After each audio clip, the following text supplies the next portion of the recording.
This is an It Came From GenX video.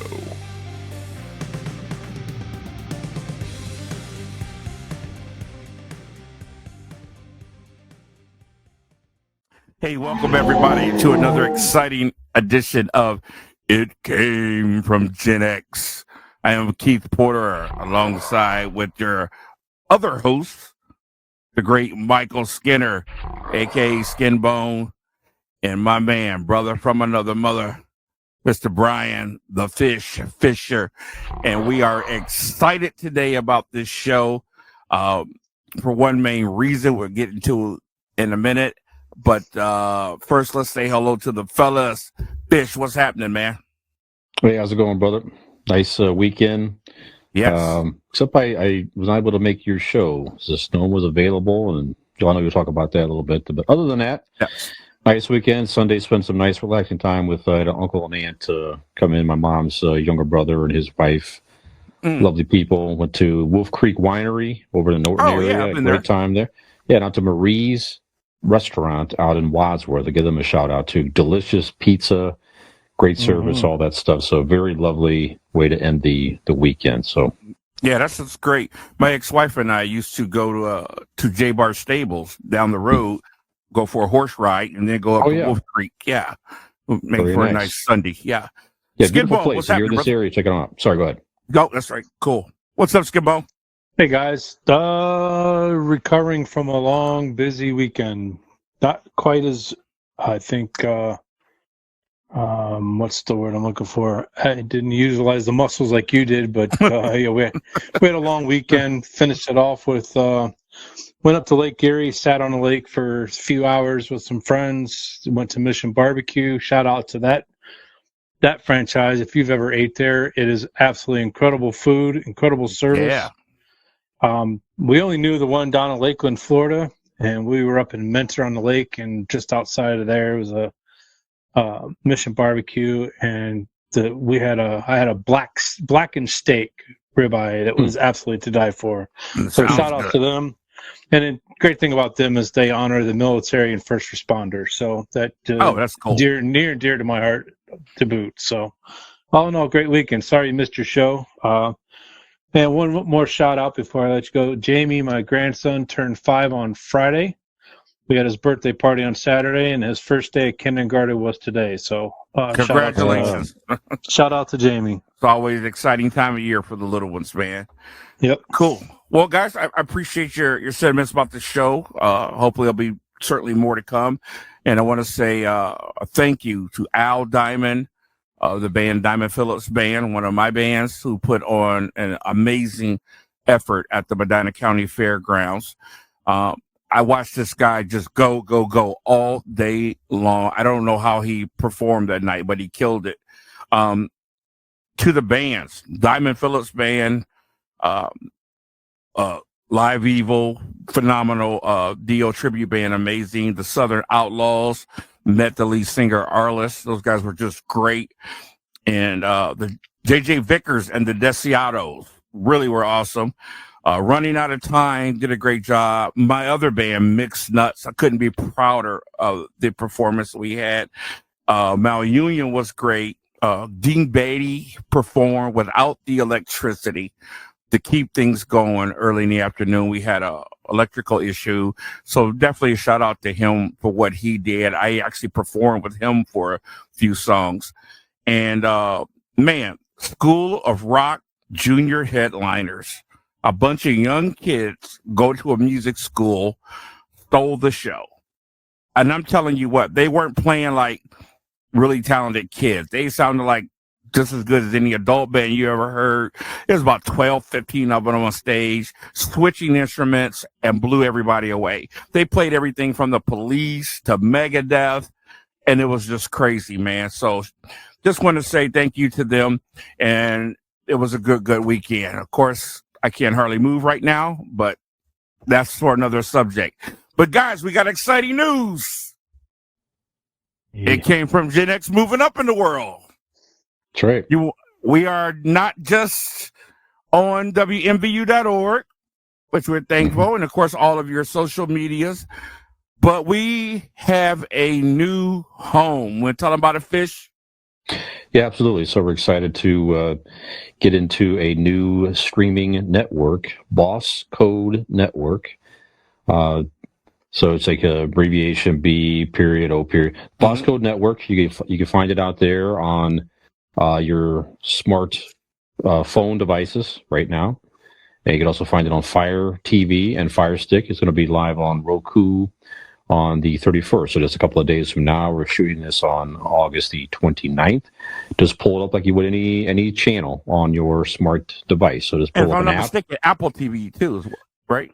Yes, that's also yes. at the end of the month. Okay. Yes, Yep. that's correct. Thank you, Skinner. So, yeah, so our friend of the show, Des the Reason, who made an appearance all the way back on our reality football show, great guy. So him and his partners have launched this, and if I may, I mean, he shared his vision with us that he's just looking for an opportunity to give creative people a chance to get some stuff out there in the world that may have not had an opportunity in other streaming platforms and TV shows and whatnot. So we definitely support that vision, and we like Des a lot, and we're very happy that we're part of this. So even set up our own channel. So if you pull up Bosscode Media, it is a subscription, paid subscription for a lot of the content there. There are some free stuff on there. You can see some free videos to preview as we speak right now with some of the various content, including us out there.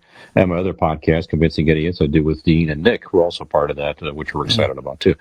But yeah, you get a subscription, a lot of channels there. We're going to have various videos and different things to start, and it gives us more liberty that we may do some other creative things down the line. Absolutely. Whether it be interviews or live appearances and things like that through the Bosscode Media platform. You can follow them. Just look up Bosscode Media Group on social media. Keep up with them and see the exciting things that's going on. You can get direct news on their progress and everything through their social media on Facebook and Twitter and Instagram, etc. So, yeah, so it's a very exciting stuff. Like I said, Keith, we're very happy to be a part of it and work with the whole team over there. So, yes, very excited. I met Des, I don't know, maybe 5 years ago, maybe a little longer. One of the most talented rappers, musicians I've ever met. Had the pleasure of performing with him on several occasions, and just one of the nicest people I've ever met. But on top of that, I always noticed that Des was always visioning. He was a visionary, thinking of things to not just help himself, but to help others. And this is the result of thinking in ways that he can help lift up other people and their talents. So please get a subscription. You won't be disappointed. We're very excited about that. So thank you, Des. Absolutely. Okay. You want to tell them where else they can find our show real quick? Yeah, may as well we're at it here, right? Sorry. Yeah. So you mentioned already, we're on WMVU.org, Global Internet Radio, Mondays from 7 to 8 p.m. Eastern. Pull up their site or app for free, and you can find us there every Monday from 7 to 8. And they also have other fine content of their own, both other podcasts and shows and music, all kinds of good stuff on WMVU.org. You can listen to our full podcast episodes whenever you want to on demand. Just pull us up wherever you listen to podcasts, Apple Podcasts, Google Podcasts, Spotify, Stitcher, iHeartRadio, Amazon Music are two new ones. Just pull us up there, search It Came From GenX, and give us a subscribe or follow, however the app works that you're on. And as we post new episodes each week, they'll pop into your podcast library. You can listen whenever you feel like it, on the go, in the car, whatever. Watch us also on YouTube. And links to all our social media can be found in two main places. Just pull up Linktree. It Came From GenX. It's simply a page with links to our social media. And our website, it came from genx.wordpress.com. All show information is on the website, links to where you can listen to us, promos, videos, bios, and our Patreon account link is there as well. Or if you wish to sponsor the show, or you can just pull up Patreon, patreon.com/It Came From GenX if you wish to sponsor us. One big way to help us: like, share, subscribe, follow, and tell a friend that you think you may enjoy us out there. So we appreciate your support. Yeah, tell 2 friends if you. And so on, and so on. Even better. That's right. The old commercial. So that's where you can find us. We appreciate your support, and again, we're excited to be a part of Bosscode Network, but Bosscode Media Network. Absolutely. All right. Thank you, Fish.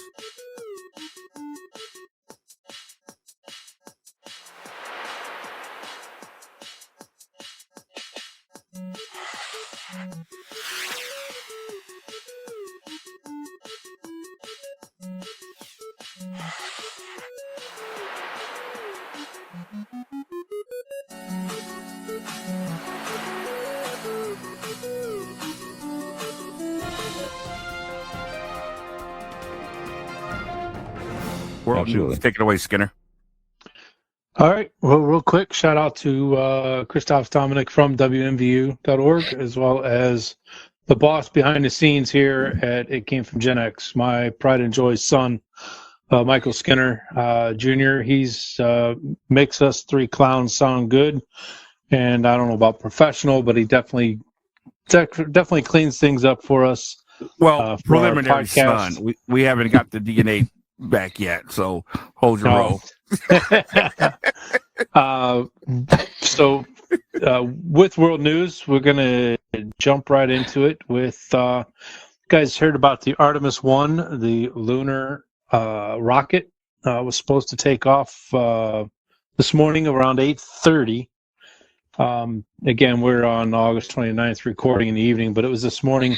They had to scrub the launch. There was some issues when they were bleeding the engines. They send nitrogen through a series of pipes to cool everything down for this big explosion, which opens the rockets up and then sends it up in the air. But one of the engines, engine number 3 to be exact, failed its pre-launch inspection, so they had to cancel that. Artemis is supposed to go around for a week around the moon. It's supposed to be a week-long journey to make sure it's to make it up there, do some. I'm not sure what they're doing with it being unmanned. But the most importantly is the capsule that's on the top of that thing. They wanted to bring it back to Earth, and I wasn't aware, but they're at 25,000 miles an hour coming through Earth's atmosphere. And it's over 1,000 degrees, from my understanding, or hotter going through the atmosphere. So I want to make sure that the capsule was safe for having crew in there. So I don't know if you guys have heard about Artemis and know anything about that, if it interests you.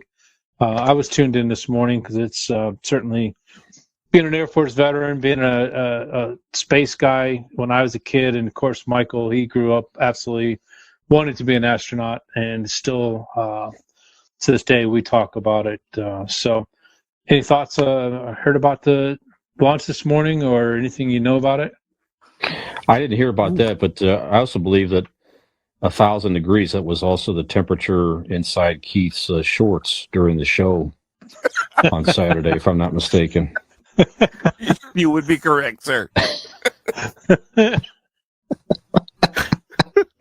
Yeah. Keith, go ahead. I have not heard of this, so it sounds like it's too bad they had to scrap it, but certainly glad they did if it's a safety issue, certainly. Yeah, he mentioned it in slight, but it is unmanned. You're talking about a $4.1 billion rocket. This was their first scheduled flight on this rocket. First scheduled flight. But they want to make it safe for man. And it's actually supposed to go beyond the moon a little bit and come back. So, I don't know. It's a fascinating subject. I'm curious as to what advances have been made since the first, moon landing. You would think so many years we would be a little bit further than where we are now. Yeah. I'm just interested to know what advances have been made, because right now we're still able to go to the moon, land, bounce around, come back at it seems like kind of the same thing, just better looking equipment. So I don't know. I wonder what the purpose of the mission is. I couldn't find that in reading. What are they trying to achieve by doing this? I know we've made innovations in going up into inner space, civilians, and coming back down. But as far as going to the moon and outer space, we haven't heard very much. So all I know is it's a fascinating subject. We talked about it in church yesterday. Nothing captures the imagination more than space, possibility of aliens or other life and all that type stuff. So I don't know, man. I curious what the purpose is behind it. Do you know? Well, I think they're trying to set us up to colonize. Go ahead. Yeah. No, I'm not sure. I know they did. I read a little bit about it. They were supposed to be putting, what was it? First woman and the first person of color to the surface of the moon. So they're making a statement about that. We had John Glenn and Armstrong and all those others that were on the moon back in the late 60s, early 70s. So now they're making a big deal about getting women and people of color involved in NASA, which I'm sure they are now. It's because the moon used to be segregated. Right, exactly. You couldn't. If you're black, you couldn't come. So that's progress. I guess so. I don't know, and it's a big paragraph in the article that I read through Kennedy Space Center. So, but yeah, there was a sign that said "Black people to the dark side of the moon." Dark side of the moon. There you go. What are we doing? What? Hey, come on. Get to the back of the moon. Yeah. We don't know. It will be interesting to see that, like we were talking about drones in another segment a couple shows ago. You were talking about drones here at my house and how technology has gone so advanced. Mm-hmm. This is just an oversized drone with a rocket that's going to go, however many miles up into space, unmanned, all done by computer. It's absolutely fascinating, just that alone, to think that they can do that. Have we got some 18-year-old kid? Yeah, 18-year-old kid at NASA just like, all right. Yeah, right. Using that joystick. Yep. Have we sent any Irish people to space yet?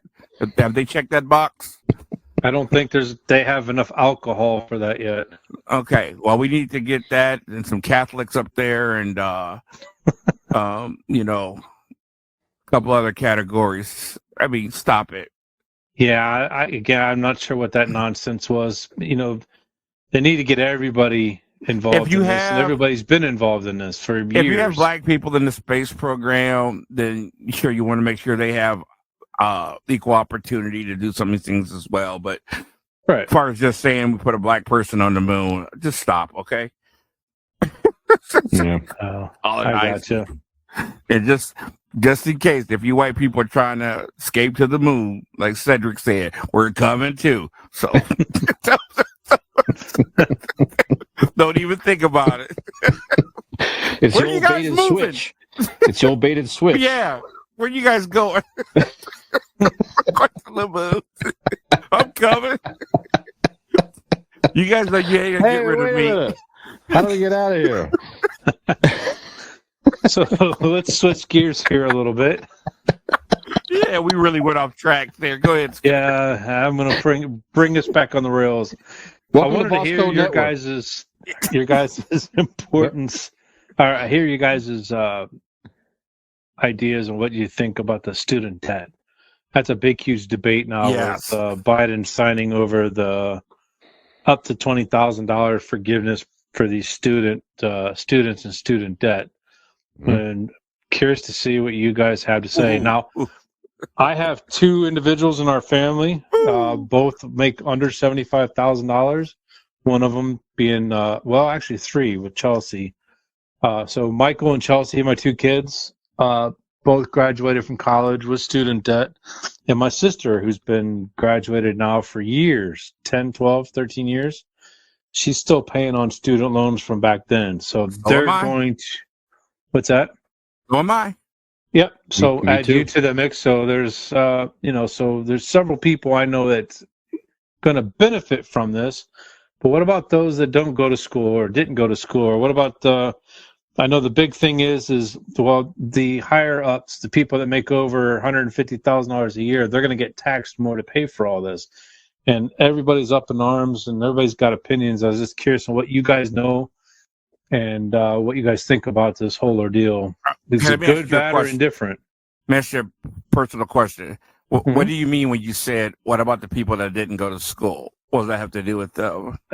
The rhetoric I'm hearing on social media and on the news is okay. So I don't have student debt. Why should I pay for yours? Is what I'm hearing. That was where that question stems from. Okay, so I'm assuming that person is someone who makes in excess of $150,000 a year, because you said that's who's paying for it. But the taxpayers are supposed to be paying for this, and there's those that don't have college debt or didn't go to school, and they're up in arms because why is my taxpayer money paying for these people to go to school when I busted my butt? It's a great this whole idea time. because tuition is ridiculously high, and it's a terrific idea. The That's a problem sub is, question. the problem ahead. is that always comes into play is who's paying for it. Right. If the average Joe Schmo that's struggling in their own right starts to pay for it, then you're going to have problems. Mm-hmm. When you start talking about the rich paying for it, the rich don't like to pay for anything. They don't like the fact that they get singled out for being rich. They take offense to that. Mm-hmm. And I always look at, Spider-Man, the old Spider-Man adage, with great power comes great responsibility.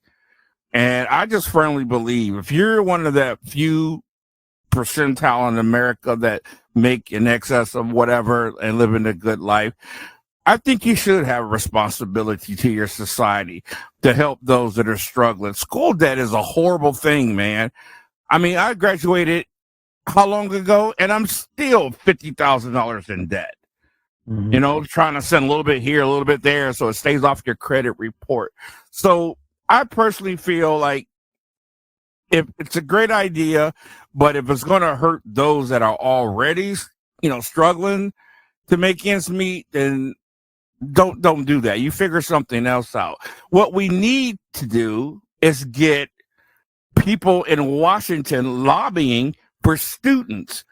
We don't have enough of that going on. There is no representation for college students in the lobby pool because students don't vote. So nobody cares. So tuition just goes unchecked. There's no referendum on anything. And that's the biggest problem. Now, when President Obama ran, there was a surge in student voting. Now, I don't know how that's fluctuated since then. I haven't checked. But they need to get more representation for students in Washington to check some of this ridiculous tuition, all these scams with the books. You got teachers writing books. So they're saying you got to buy this book for this class. They're making money. That's a conflict of interest. Not to mention, I can tell you how many classes I had where the books never got open. But you had to spend that $200 to get it. Yeah, and then you take it back to the bookstore, and they tell you they're changing books next semester. Can't give you nothing for this. It's little stuff like that just keep nickel and diming the students to death. The kids are tired of it, and parents are tired of it. And that's been going on for years, Keith. Yeah. I remember that. I was in college in the early 90s, and it was no different than it is now, and it sucks. So something needs to be done to help the students. But the sub question I had was, they're wondering if this whole story that's going on with the student debt, is this going to change the way that schools are, the cost of tuition has gone through the damn roof. Mm-hmm. It's gone beyond ridiculous, in my opinion. Is this going to help the cause in getting tuition dropped or getting it lowered? I don't see how. I don't see how that would happen. Until the schools become nonprofit, I don't see how it'll ever go down. I only see it keep going up. I know something's going to change because there was a time that going to college meant you were going to get a good job. That's not Getting the a case bachelor's anymore. degree now means absolutely jack. Right. And the other problem is technology is hurting. I used to tell people, all I need to do is sit in front of somebody, and I was confident I could get a job. If I could sit in front of somebody, I knew that I could talk myself into a job, that I could impress an employer enough to get a job. But now, email your application. You're just another, application on the internet screen. They don't know how you carry yourself, how you present yourself, how you articulate yourself. So all these other favoritism things come into play of who gets an interview.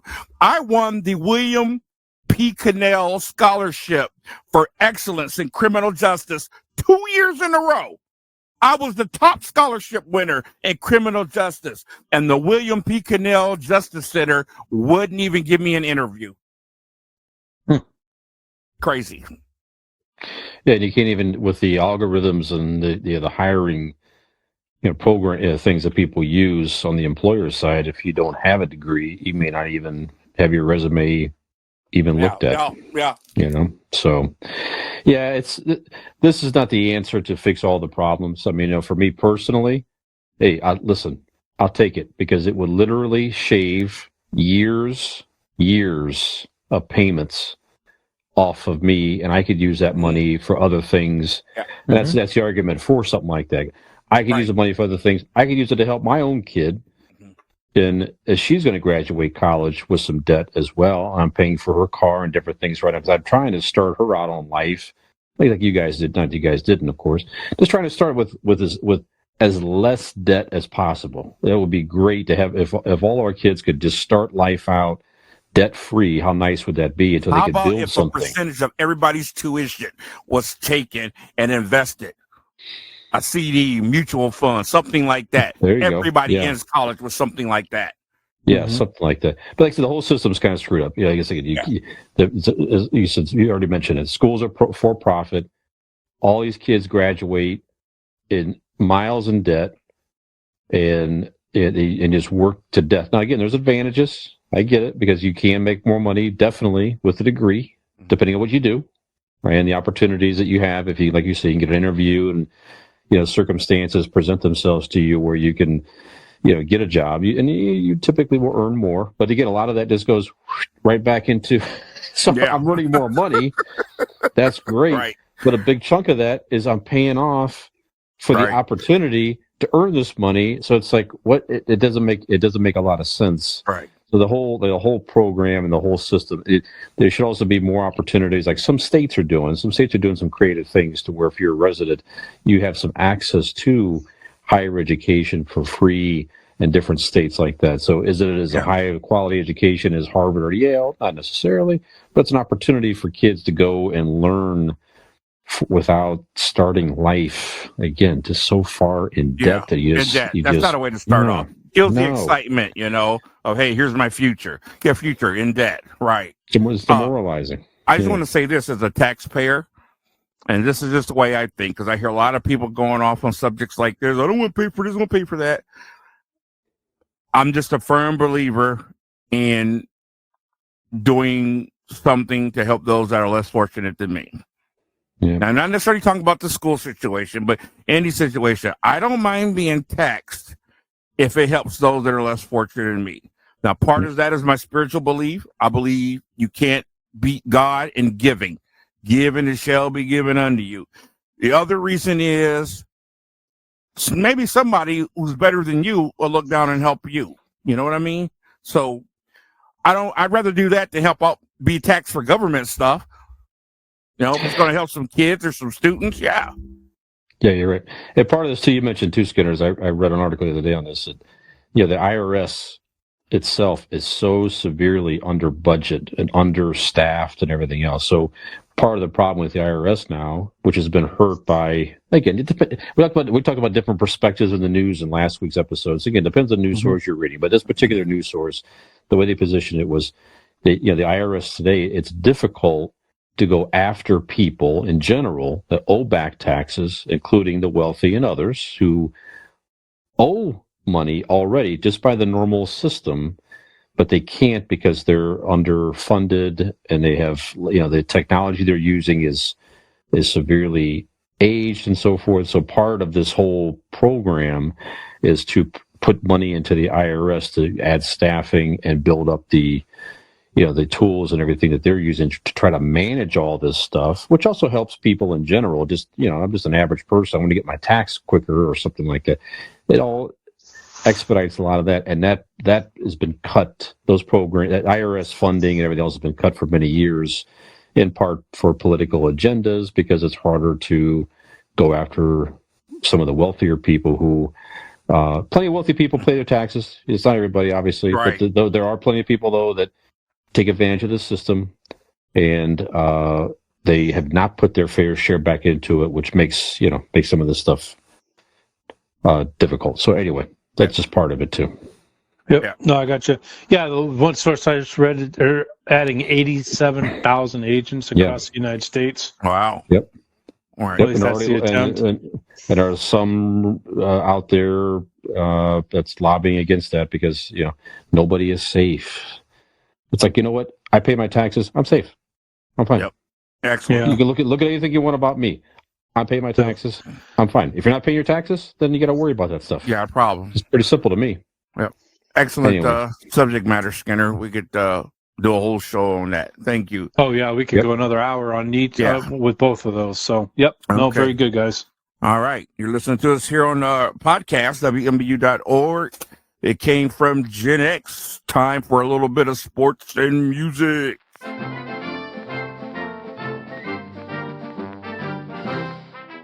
Okay, guys.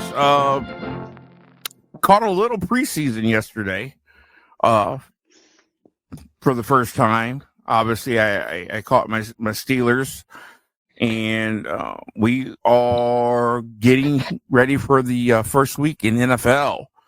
So I thought it would be kind of cool. We got a couple weeks to look at the schedule and see what in a first week matchups are you looking forward to and why. It's going to be a very intriguing season in NFL and in college football. We'll do college some other time.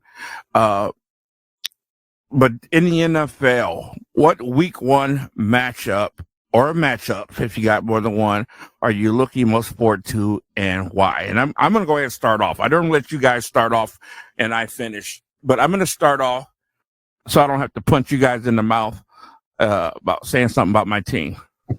Because it's coming. Yeah, I know it's coming. So anyway, speaking of, I am looking forward to, most of all, my Pittsburgh Steelers.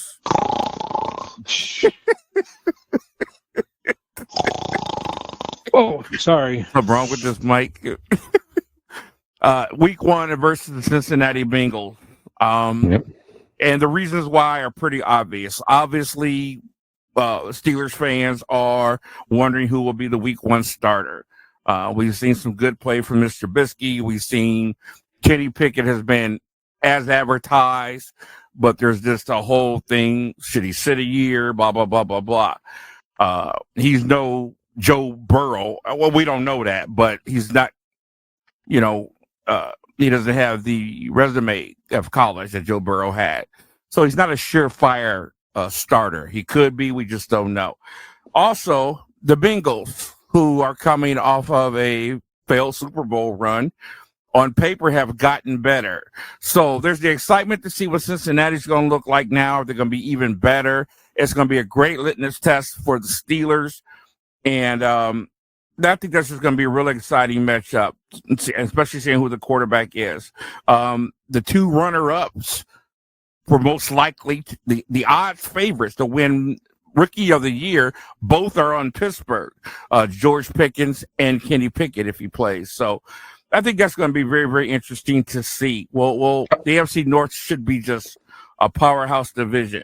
And then there's another game I want to see. I think the Raiders, Las Vegas Raiders, and the Los Angeles Chargers, I think that division is just going to be amazing, period. The upgrades both of those teams have made, I think we're going to see two of the absolute best teams in the NFL. So I'm looking forward to that. Everything else is just kind of, Philly's playing Detroit, but I'm really excited about the new Philly team. And that's about it for me. So let's hear your smart mouth comments. Skinner, start with you. Well, the first one that jumps out is the first game of the season, which is on the Thursday night. It's Yes. the Buffalo Bills against the Rams. Yeah. Two of the That most is gonna be good. high-powered offenses in the league And defense. going at it in game one. There's a lot of us, and we talked about this a lot, was how Buffalo got cheated out of Super Bowl run. Not got cheated.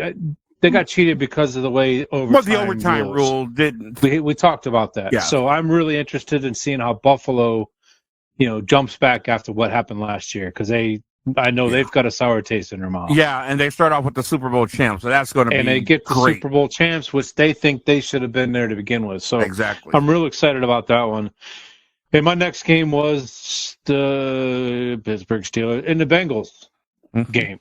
I want to see how bad Steelers are going to be. First week, we get to see it. They're going to play against a really good. I like the face. I like your face. Could you word that differently, please? Yeah, no, I want to see how they stack up with all the new changes they have against a really good Bengals team. So it is an intriguing game. And my third one, real quick, is the other high-powered offense is Kansas City and Arizona. I want to see what Arizona is going to be like this year. We've talked about them being just chokers over the years, and this will be a good test for them right on week one, playing at home against Kansas City. Yeah, those are great choices. You're absolutely right about the Thursday night game. I don't know how I can get much better than that. Buffalo, who played the game of their careers against Kansas City. Of course, the overtime rule highlighted the unfairness of it when Josh Allen just gave Mahomes, as far as, comparisons, everything he was worth, and we didn't get to see him respond. So I'm looking forward to that. And the only thing I don't like about the Pittsburgh-Cincinnati matchup is because we don't know who the starting quarterback is. I wish we knew who it was going into camp. This is the new team, blah, blah, blah, blah, blah. Let's see what happens. We still got a battle. So whoever it is, you got a rookie who might have a rookie mentality versus a guy who was maligned and said he was a bust and shipped off to another team. So they're going to get the starting job at the last minute, and that might not be enough time to settle in and be ready to play week one. So, but we'll see. Should be good. Fish, what do you think? Well, one interesting stat, Skinner, with the Pittsburgh quarterback situation. It will be the first time in several years that a starting quarterback for Pittsburgh just did not have some weird sexual allegations against him. So that's an interesting stat. That's kind of. I got two words for you. Ezekiel Elliott. How many years has that been? 18 years. Ezekiel Elliott. That's all I got to say. No, but I had a couple of same ones. I am intrigued with Steelers and the Bengals because, like you say, I want to see if the Bengals' improvements on the offensive line, if Joe Burrow can remain upright more frequently this season, which was certainly a factor and is going to be a factor in his longevity of his career, as we all agree, to see how good they are. I am with Skinner also on the Bills and Rams. Very intriguing matchup. And some would say it's a potential Super Bowl matchup there with both those teams. I mean, the Rams are continue to be very good, and the Bills have every opportunity to make a serious Super Bowl run. And, of course, being a Cowboys fan, I mean, they open up with the Buccaneers, the first Sunday night game. And for me, as a Cowboys fan, it's a good test to see what the Cowboys are made of to go against Tampa Bay and Tom Brady. So it's going to be pretty good there. So very interested to see how that shakes out there, too. I'm with you, Keith, too. I think the Raiders and Chargers, too. That whole division, like you say, it's very interesting.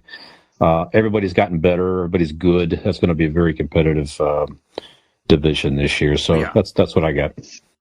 Okay, great stuff. And the Browns is interesting. I would have thrown it out there. The Browns, it's Deshaun Watson obviously is not there. I am interested to see how really good or bad Baker Mayfield really is. I mean, he's going to have an opportunity to go out there and play against his old team.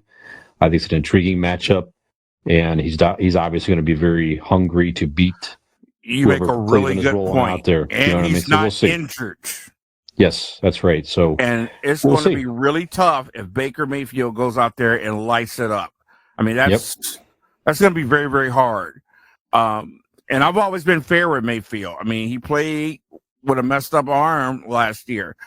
So I don't know if he was as bad as it looked or not. So that'll be interesting. But also with Cleveland, you know, their starter won't be there for most of the year, but Brissett is really a capable quarterback. Yeah, so sure. Cleveland shouldn't have any excuse to be all that they've, you know, claimed to be. So looking forward to that. Yeah. All right. Great week 1 coming up here in a couple of weeks. We got the Thursday night game on the 8th, and then the 11th will be on the Sunday. Yeah, the first Sunday. So, all right. All right, that's it for sports, guys. In music, one of the things happened this day in music, and this one's near and dear to my heart. During the Bob Dole presidential campaign, his people used the song Soul Man. Of course, that song was made famous, remade famous in the Blues Brothers movie, but in its original release, it was famous, sang by the great Sam and Dave. And for those of you listening, Sam Moore is my uncle, and we've talked about that song in depth for years now. And the song was written by Isaac Hayes, and they used the song for the Bob Dole campaign. They changed it from Soul Man to Dole Man. And Isaac Hayes lost it and immediately put a stop to it. He didn't demand royalties. He didn't have him sign anything. He just had him stop, which I think that was a political statement within itself. Mm-hmm. You know, because if you think about it from a business sense, like, yeah, let's reunite that song. You know what I'm saying? Pay me royalties. He didn't care about that. He just wanted them to stop. And of course, this was in 1976. So that being said, I started thinking about political songs. You know, songs are used for a variety of reasons. Money, love is probably the biggest issue or topic with music. There's, you know, dance just to make you move. There's anger. There's even hatred. But certainly politics has played a great part in using music to get its message across. So I thought it'd be cool to talk about what our favorite political song was. And I know, guys, we could list probably tons of them, and doesn't necessarily mean this is our favorite, but because of time restrictions, we'll pick one or two and talk about them. Fish, what's your favorite political song? One is definitely near and dear to this area, Ohio, by Crosby, Stills, Nash and Young, all the way back in 1970, sung about the Kent State University students.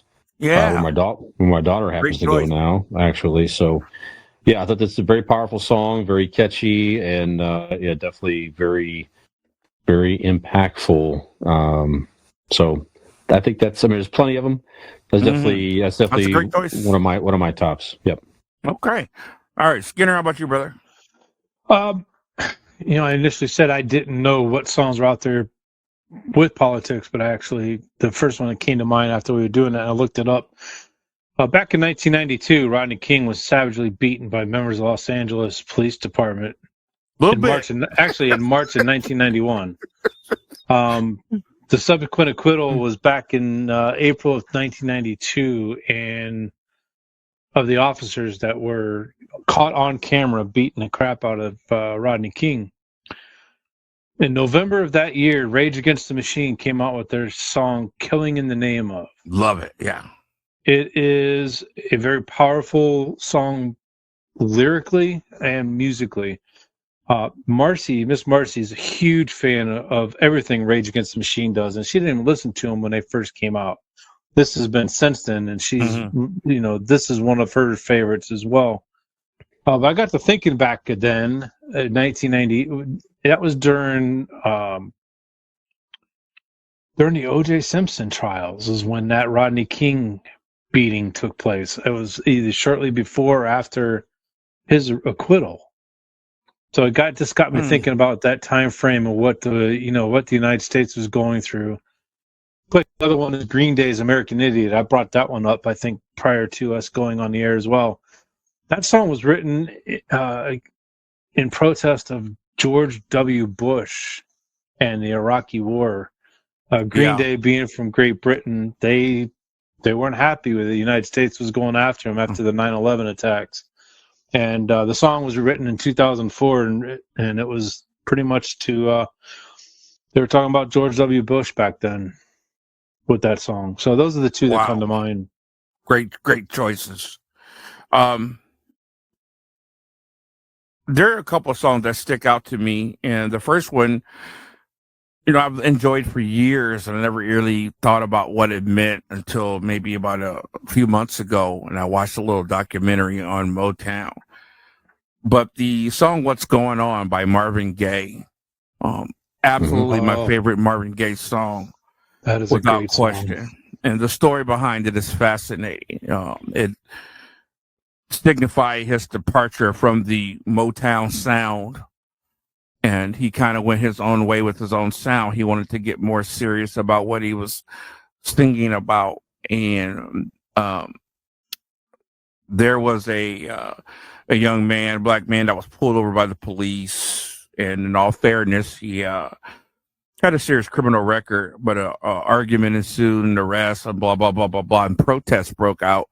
National Guard was called, and there were a lot of deaths, I believe in the 30s. And he wrote this song, the opening lyrics: "Mother, mother, there's too many of you crying. Brother, brother, too many of you dying." Just a powerful song when you listen to the lyrics. So that's one of my favorites. And then another one that I've always loved since I heard it, and you can debate what it's about, but the "All Along the Watchtower" by Jimi Hendrix, which was written by Bob Dylan.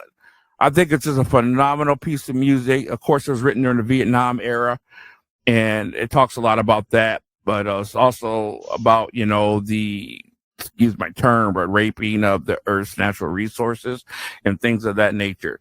But those are two of my favorite, and I just love listening to them. Every time I hear "All Along Watchtower," it just puts me in a certain mood. Of course, I was born in '68, but the 60s was just a fascinating time as far as the music and the protest and people really understanding what it meant to be an American. I wish I had been around those early years, but it's just fascinating to watch. So those are my two, guys. All right. Okay, guys, that's one birthday today. And today is the birthday of the late, great Michael Jackson, born in Gary, Indiana. And I'm sure he has about as many crazy fans trying stupid stuff as Elvis. You know what happened on this day also?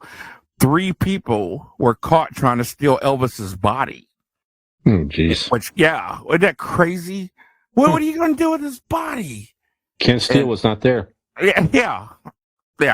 And it forced them to, as they said, move the body to Graceland. So just kind of iconic that happened on the same day, or ironic, I should say, that Michael Jackson was born. And, we've talked about Michael here. Interesting career. From a childhood, he was famous.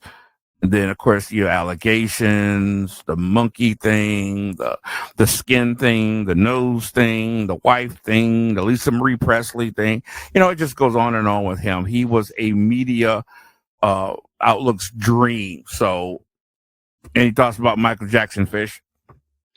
Yeah, I mentioned him last week. We talked about our favorite Motown artists of all time, and he was my top. Just from that's right. Again, just from a writing and performing and singing perspective, just like I said last week, mega talent. You'll never see, and all the stuff you mentioned there too. Everything about him was just so unique. Must see, yeah. And yeah, go ahead. It's still kind of. It's been longer than it seems, but it's still young for his death. with all the things I mentioned, there was the highs and there was the serious lows. How do you think he'll be remembered or revered, should I say? Will the allegations prevail, or that superstardom love that he had, will that prevail? What do you think? I'd like to answer that. He's always going to have that asterisk, you know what I'm saying? He's going to have he's going to be beloved from a performer. However, didn't he have some weird stuff with the kids or something? And he also had weird stuff like his appearance and different stuff. He's just going to have all that stuff's going to be tied to him at some point. But if you sit down, but people, I'm sure, will still say, you know what? However, still fun, great music, and if you see him perform or people on video who don't believe any of that stuff, period. Oh, that's true too. I don't believe any of it. Skinner? It depends on what generation you ask. Okay, interesting. Our generation grew up with Michael Jackson. Even my parents' generation grew up with Michael Jackson. But the baby boomers prior to, my dad's 72 years old, so he's at the very end of the baby boomer age. They may look at him as being a creepo, a pedophile, not giving him any time of day. They didn't really pay attention to his music. They knew about him in Motown, but if you're not a Motown person, you didn't care. Our generation, we grew up, Michael Jackson was in the forefront. Everything in music back then, Michael Jackson was at the top. And he was at the top for quite a few years. Yes. When you get to the millennials, they may think differently. They may think more along the baby boomers because they weren't around. A very important significance. There's the people who listen to Michael Jackson versus those that didn't listen. Because the majority of those that didn't listen are easily to think he was a creep and he did all these allegations. You're not a fan anyway, so it's easy. And it's harder for those that grew up with him, those that loved his music, to believe that he did all these things. So that's, I think, the big dividing line between the two. Right. All right. Okay, guys. Great. That's all I got for sports and music. Let's get to some pop culture. Fish? Okay, Atari. Let's see your best pitch. You're out, Rose. The Atari video computer system is 20 cartridges with 1,300 game variations you play on your own TV set. You can't keep me in here, Atari.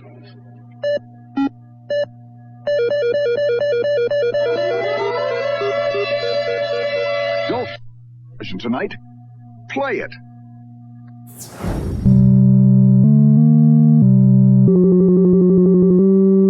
All right. The pop culture coming at you from WMVU.org podcast and Bosscode Media Network here, gentlemen. Let's start out with some GenX Media Recommendations. So this is a new feature. It's anything that you read, watched, it could be music. Yeah, exactly. Whatever. Is there anything out there that you saw that or heard you want to recommend out there? Again, you don't have to be Gen X to enjoy, but it's something that you liked personally. Keith, you saw something over the past week. Well, let's talk about the big show everybody's been waiting on. I've watched the first 2 episodes of House of the Dragon, which is a prequel to Game of Thrones. And my recommendation is as advertised so far.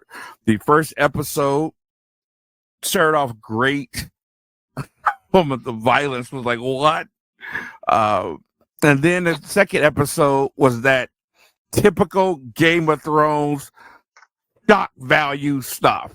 The king was approached by a member of his council and his wife, and they're like, you need to remarry because his wife died. You need to take on a new wife, and we need a new queen, and we're offering our daughter. And he's considering, like, okay, yeah. And then you find out the daughter was 12 years old. So typical Game of Thrones, and you see him walking down the corridor or outside corridor with this little girl, and she's talking, oh, my Lord, I will make you happy and give you lots of children. And my mom said I don't have to bed you till I'm 14. So it's just like, what is going on here? But it was really, really, I think, outstanding first 2 episodes. I'm excited about it. Very good. Skinner? Jimmy Fallon's got a show we caught on Hulu, and I'm trying to pull it up here on my phone as we're getting to it. I think it's called It's My Jam. Hang on a second. I want to be accurate on this. Oh, yes, about how to make a good peanut butter and jelly sandwich. Yeah, right. No. Hang on. I'm sorry. I wish I was better prepared. Keep on. Yeah, it's called That's We're My only on Jam. TV now, Skinner. Yeah, it's called That's My Jam. It's Jimmy Fallon hosts and produces the show. The very first episode, they had the judges from The Voice. Shelton, Blake Shelton, Ariana Grande were teammates against Kelly Clarkson and John Legend. And they go through a series of karaoke's. They do a bunch of it's just a bunch of different games within the music itself, and it was very entertaining. Lots of laughs, especially with Jimmy Fallon. If anybody knows anything of Jimmy, he has fun with what he does. I recommend that. You can catch it on Hulu. It's an NBC show. There's, I think, 6 episodes out. I've watched 2 of them. But yeah, that's my recommendation. You know where they got that name from, don't you? It's My Jam? Yeah. That's black girl colloquialism. I thought it was Keith Porter. No. Keith Porter walking down Bandcamp with the boombox on his shoulder. That's a good one, but no. Sisters walk in the club, music blasted. That's my jam. That's where you got that from. I gotcha. Very good. What you got? 2 quick things. I finished season 2 of Only Murders in the Building, also on Hulu. This is a Steve Martin, Selena Gomez, and Martin Short series. Okay. I've heard about that one. Yeah, it's they're podcasters, which is interesting dynamic. But so season 1 is somebody gets killed in their building, and they start a podcast to try to get famous, and they wind up trying to solve it. And then season 2, some other murder happens, and it's a whole other murder mystery solving thing within the building that they're living in. And they've already announced the season 3. So I love Steve Martin. I love Martin Short, and Selena Gomez does very, very good in this and plays off those 2 guys very nicely. So very entertaining, different guest stars throughout this thing here, but definitely worth checking out if you're a fan of any of those actors, entertainers. And I saw interesting over the last couple of days here. Samaritan is a new Sylvester Stallone superhero movie. Yep, I've heard about it. I think it's on Amazon. Amazon Prime. Amazon Prime Video for free. For free. It's a PG-13 movie, and it's a little bit for. It felt like it was for a little bit of a younger audience. Okay, not for little kids necessarily, but it's interesting. Okay, Sylvester Stallone. So he has a twin brother. He became one became a superhero called Samaritan. Another one was Nemesis. So they were, and they're just. I was going to say he became his nemesis, but that was his name. Exactly. That's his nemesis. So they're just super powered beings. They were born that way. You don't go into the origin story. Don't care about it. Unnecessary. Just two kids grew up and they had these powers. They're kind of indestructible a little bit and different thing. So, a neighbor kid sees older Sylvester Stallone, thinks he's Samaritan, and tries to convince him to come out of retirement. The Samaritan disappeared for years. He disappeared. He's supposedly dead. Yes. Supposedly dead all these years, and tries to coax him out of retirement because the locals, the city's going to shit and everything else. So anyway, just worth. It's fun. It's eye candy. Basically, it's not complicated. Sit down, watch it. It's an hour and a half or so. So it's an easy watch. I fell asleep on it in the evening, and not out of boredom. I was that tired, but I was enjoying it. It was it was a good story so far. So I'm looking forward to get back to it. I love Sly anyway. So if you like, if you're a Stallone fan, he made this movie. It's his production company and stuff. So go check it out. It's not going to win any awards, but it's kind of fun. Balboa Productions. That's right. You're right. Exactly right. Exactly All right. right. All right. Couple fast things here. Joe Pesci is making a return to acting. He's going to be a regular in a new Pete Davidson TV show, who left SNL, of course, recently was broken up with by Kim Kardashian. Say it ain't He's been so. doing just fine. Yeah, he's going to play. So it's like a fantasy take on Pete Davidson's life is the show. And Joe Pesci is going to be a regular on the series. He's going to play Pete Davidson's grandfather. It's called Bupkis, is the new show coming out here. So I am interested. I think it's going to be on Peacock. Yeah, so there you go. So the great Joe Pesci, he came out of retirement once to film The Irishman. He's been in retirement since 1999. Came out of retirement for that movie, and he was nominated for Best Supporting Actor. So I love Joe Pesci. Matter of fact, last night I got a new projector for the backyard, and I thought, yes, so it's all That's nice, why that clean, picture was so clear. Yep, Can't looked wait great. to see it. Absolutely. And I thought, what better movie to sit down and watch than Goodfellas? I haven't watched Goodfellas in a long time, especially with losing two of the actors recently. Mm-hmm. And I'm like, man, just such a great, fun movie. I just love Joe Pesci in that movie. So maybe excited to see that article today that, the great Joe Pesci is coming back to be on Pete Davidson's show. I think it's going to be terrific. Another thing interesting coming out soon, Snoop Dogg is everywhere now, right? He is now going to be starring in his own... Snoop. That's right. His own animated kids series called Doggyland Kids Songs and Nursery Rhymes. He's going to be on YouTube and YouTube Kids. So it's a very wholesome show, as you can imagine. And he's going to voice Bow Wizzle. Is going to be the great Snoop Dogg in Doggyland. How about that? So you ever thought in your lifetime when Snoop Dogg started, he's going to be on the show with Snoop's Martha world, Stewart? dog. We just paying rent. Hey, that's right. He's become a beloved figure in pop culture. He really I turned on has. TV last night. He was on a Martin reunion special. Yeah, it's supposed to be the cast of Martin. Snoop sitting there, like what? Why not? Why not? Right. Hey, but in fact, let's see if we can get him on the show. That's right. We did a topic on Convincing Idiots one day. It was like celebrities we'd want to hang out with, and Snoop was definitely on our list without question. Wow. For many reasons. I wish I'd have been on that episode. Yeah, so maybe we'll talk about that on this show. He wouldn't have been on my list. I'm excited about Joe Pesci, though. Yeah. One of my favorite. He's in that unique category, along with let's say Anthony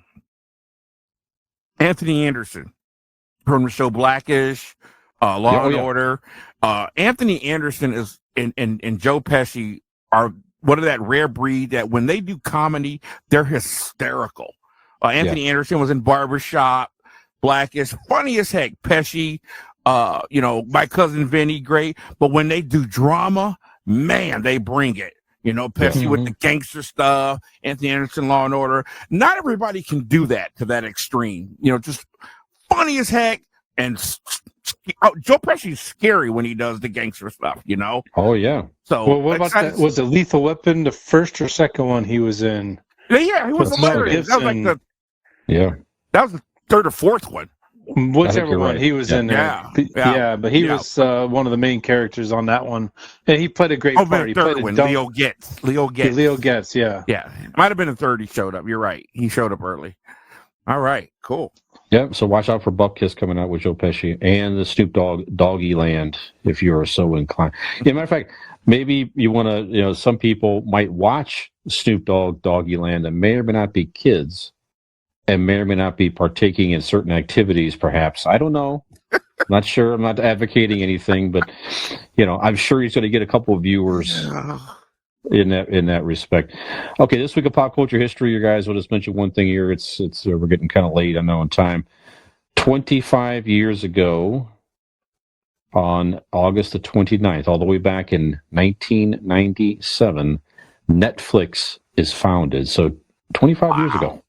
So it's definitely, as you might recall, it did not start out, of course, as a streaming service. It was a movie rental thing. So they wanted to compete with Blockbuster, and Netflix offered the DVD mail at home, you might recall. So you went on to you had to order what you wanted to see. They would mail you the DVD. Yeah. You could keep it, I think, as long as you wanted to, and then return it. And then when you returned it, you got others that were in your queue. And that's how it worked. And then eventually it went on to the internet. You could order your movies there. And Netflix was definitely a key reason that killed Blockbuster video stores. Yeah. With the convenience and everything else, and mail at home. Who's ever on the creative board for Netflix, they're underpaid. Yeah. I mean, the brilliance of the mail in the movies, send them right back. No going to the video store, standing in line, trying to get there before they close, so you get a late fee. Just killed all that. Total genius. And then to evolve to what they are now, absolutely brilliant. Yeah, it's amazing. And obviously they became one of the first blockbuster streaming service out there. Mm-hmm. Just millions and millions and millions of subscribers. They've had their share of own content and everything else. Now they're in a little bit more trouble lately. Yeah, with all the competition out there and stuff, right? But they definitely ruled it for many years. They had the first black woman to stream an Asian movie, so got that going for them. That's right. Yeah, there you go. Yeah, so I'm still I still have a subscription to Netflix I've had for many years. Sometimes I think I'm going to get rid of it, and all of a sudden they come out with something interesting that's original content. Mm-hmm. They're putting out some pretty big blockbuster movies of late out there. Mm-hmm. So, and they had some huge home runs, the Daredevil, and stuff like that. Stranger Things is huge for them. Huge. Well, the Cobra Kai series season 5 comes out next week. Yes, that's another one. It comes out next week. They've made a killing on that one. Yeah, absolutely. So, so the original content is definitely great for them as well. So, and then in 2001 here, guys, on August the 31st was the final episode of Mr. Rogers' Neighborhood. He started, let's see here, can't say that it says 1960. So the show was a hit. It was canceled in 67. So he started in 66. And then he got the funding, and then it was on the air. The crew started the show once again to run from 1979. That's what it was. They restarted it 1979 to 2001. Mr. Rogers is certainly a Pittsburgh legend, Keith. Mm-hmm. Definitely a show that our generation grew up with Sesame Street and the Electric Company and all that. So just an amazing. I didn't really appreciate him as much as a child. Exactly. But when I go, if you have not seen Tom Hanks made a movie about Mr. Rogers, but there's an actual Mr. Rogers a biography. Okay. Right. A documentary, excuse me, that you can find out there where they interview him and stuff. He just was an amazing. There's a lot of people that could be considered saintly and different things, and this man he would be in that conversation as far as what he dedicated his life to with children. So, and I have to agree with you. I didn't appreciate him until I got older, and I don't mean no disrespect when I say this. I'm not even trying to be funny, but I was raised to run from people like that. if a white guy being real nice comes up to you and talking like that, run, scream, stranger danger, something. The movie's A Beautiful Day in the Neighborhood with Tom Hanks. If you haven't seen the movie, you absolutely have to watch it. Find the documentary too. Both of those. If you want a feel good evening where you would definitely cry without question. Oh, I got to find that. Watch either one of those. Frankly, it really was an amazing man. So Skinner, were you a Mr. Rogers fan growing up? Or absolutely, yeah. It was a fan growing up, and I had no idea the backstory with him until I watched the documentary and watched the movie A Beautiful Day. Keith, you weren't the only one that was taught. If somebody comes up to you talking like that, run the other way. It was the same. It was the same for us being the white kids, right? I don't feel bad now. He came at an age where that didn't happen. People were not like him when we were growing up. there was a scene on the show. They talked about this on the documentary where he wanted to do this. He made it a point to do this. Where the guy that played the mailman was a black man.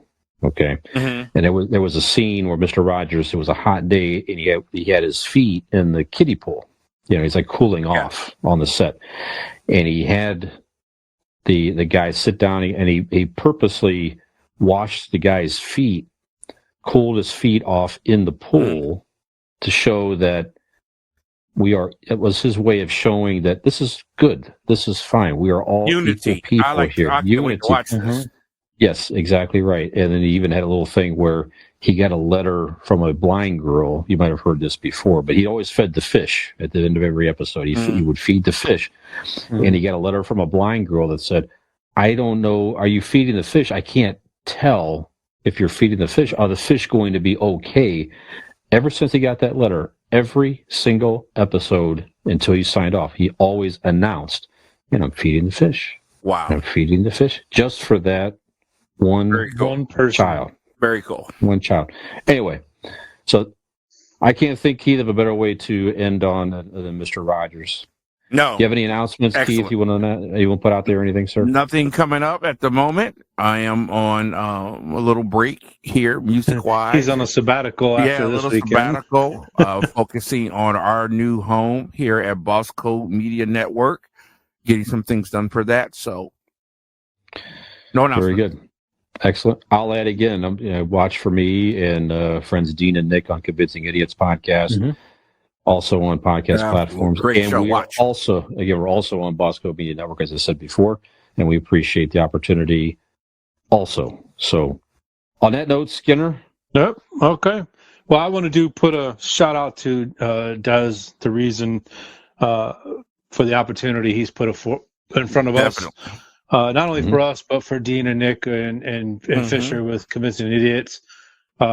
Very blessed to have met him, call him a friend, and now a partner. So for Michael Skinner, for Brian Fisher and Keith Porter, I am Michael Skinner. We're the guys from GenX. Look for us on Boss Media Network. Look for us on WMVU and YouTube and our Facebook channel. Folks, have a great week. We'll talk to you next week. So then be safe. You jerk. You jerk. Hey, Fish here from It Came From GenX with Skinner and Keith. For every like and subscribe, you may win a free 1-year subscription to the AARP.